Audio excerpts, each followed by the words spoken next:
Now that you've laid the foundation, you know who your customer is, you've defined what makes you different, and you've set clear marketing goals, it's time to get practical.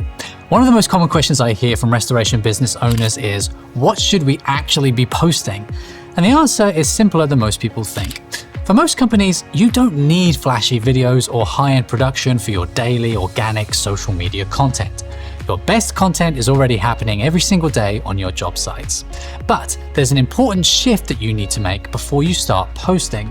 Your content should be valuable to your customer, not just sales focused. A common mistake I see is restoration companies posting things like, "We're at this house today for a water loss," or "wrapping up another fire job." That kind of content shows that you're busy, but busy doesn't necessarily build trust. What builds trust is understanding. When you help your customer understand what you do, how you do it, and why it matters, you position yourself as the expert, not just another contractor. So instead of just showing the job, explain it. Think in terms of three main content buckets. First, education. Your customers are confused and stressed when disasters hit.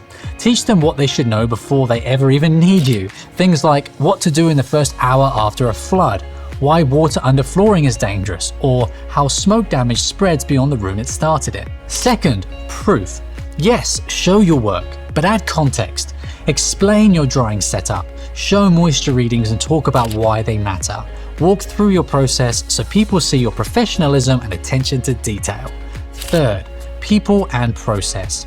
Introduce your technicians, explain how inspections work, show how you protect the home, the contents, and the customer's peace of mind. When you consistently post content like this, something powerful happens. You're no longer just marketing, you're educating. And when people feel educated, they feel confident. And when they feel confident in you, they trust you. And when the emergency inevitably happens, they don't start shopping around, they already know who to call.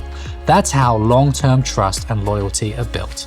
In the next episode, we'll talk about how often to post and how to stay consistent without burning out or overcomplicating the process.